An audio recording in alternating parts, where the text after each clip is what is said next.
सक्षम होते हुए, योग्य होते हुए और अपने संतानें 3-4 संतानें पैदा नहीं करते हैं, तो क्या वो जैन धर्म, समाज और मुनिराज और आर्का के पतन के कारण में सहभागी हैं? कृपया हमारी जिज्ञासा का समाधान करें। इसी के साथ में मेरा एक और निवेदन है कि आज से अभी बोल रहा था बात। देखो, साधु की भाषा तुमने बदल दी। मैंने कभी ये नहीं बोला है कि संतान पैदा करना चाहिए। 3-4 की तो छोड़ो, मैं तो एक के भी पक्ष में नहीं हूं। मैं तो विवाह के भी पक्ष में नहीं हूं। मैंने ये कहा है कि विवाह किया है और संयम धारण नहीं कर रहे हो तो संतान को आने से रोकना नहीं चाहिए। कितना अंतर हो गया? पैदा करने में और रोकने में कितना अंतर हो गया? बहुत अंतर हो गया। पैदा नहीं करो, मुझे कोई आपत्ति नहीं। यदि पैदा करने का कोई कहूं तो कोई मेरे से प्रश्न कर देगा कि महाराज आप लोगों ने क्यों नहीं किए, महावीर स्वामी ने क्यों नहीं किए। तो ऐसी बात नहीं, पैदा करने का तो सवाल ही नहीं है। लेकिन यदि तुमने विवाह किया है और संयम धारण नहीं कर रहे हो तो तुम पाप तो कर ही रहे हो और उसके फल को रोक रहे हो। पाप कर रहे हो और फल को रोक रहे हो। वासना करना पाप है, बच्चे का जन्म होना पाप नहीं है, ये पुण्य का फल है। अब्रह्म पाप है, लेकिन अब्रह्म के स्थान पर अब्रह्म करने से जो संतान की उत्पत्ति हुई, किसी आगम में संतान का जन्म पाप लिखा है क्या? कहीं नहीं लिखा। संतान का जन्म होना पाप नहीं है, पुण्य कर्म का उदय है। लेकिन अब्रह्म करना कौन से शास्त्र में पुण्य लिखा है? अब्रह्म करना, वासना करना, काम करना, ये सारे के सारे 5 पापों में है एक अब्रह्म। और जो अब्रह्म है, ये पाप तो तुम कर रहे हो और उस पाप के स्थान पर जब पुण्य का उदय आया तो तुमने पुण्य का दरवाजा रोक दिया। विनाशकालीन विपरीत बुद्धि, यानी पाप का रास्ता तो खुला रखा और जो पुण्य का रास्ता था वो रोक दिया। तो मैंने ये कहा है कि जैनियों को यदि वो संयम लेवे अच्छा है, बाल ब्रह्मचारी बने अच्छा है, कोई बात, लेकिन तुम संयम नहीं ले रहे हो, तुम्हारी वासनाएं बढ़ती जा रही हैं।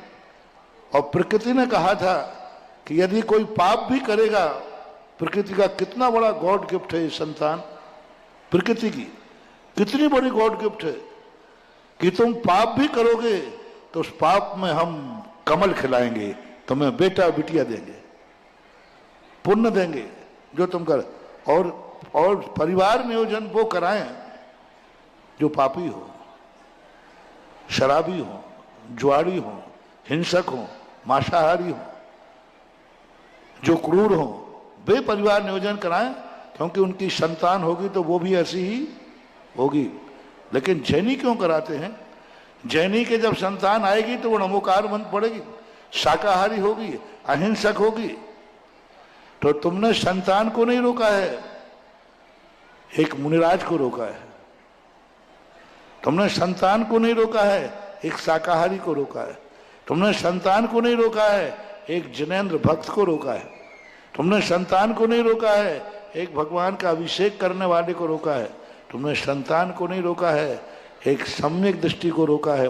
तुमने संतान को नहीं रोका है, एक नमोकार मंत्र पढ़ने वाले को रोका है।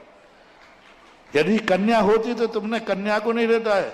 जैनी का बेटा, पापियों के बेटे नहीं कह रहा हूं, जैनियों का बेटा तुम्हारा बेटा ही नहीं है, वो इस कुदरत का मुनि और आर्य का भी है। क्योंकि जैन कुल में जन्म है दे ही उसको आर्य का बनने का, बिटिया है तो आर्य का बन सकती है, बेटा है तो मुनि बन सकता है। तो तुमने मुनि और आर्य का दरवाजा बंद किया है। कितना बड़ा पाप किया।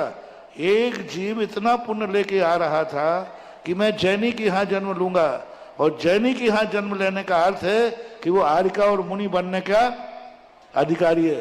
तुमने एक जीव को आर्य का बनने से रोक दिया, मुनि बनने से रोक दिया। एक वो आता है वो शाकाहारी बनूंगा तुमने शाकाहारी पद को रोक दिया, जिनेंद्र भक्त को रोक दिया।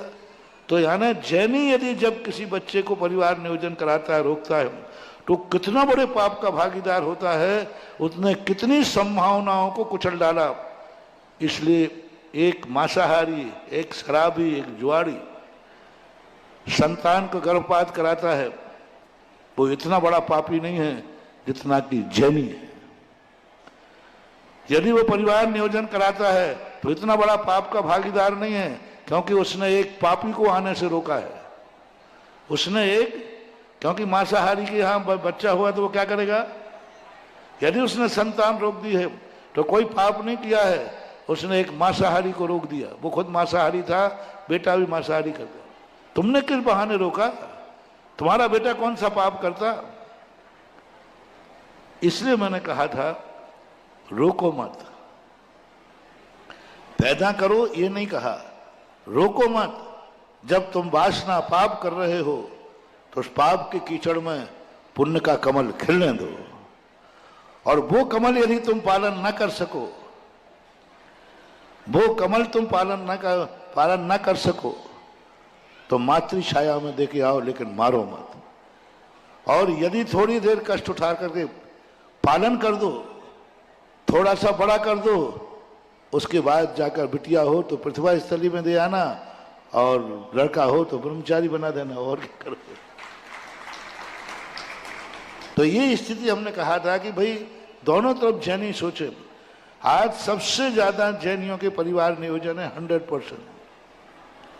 1-8% कोई बचे तो बात लाए।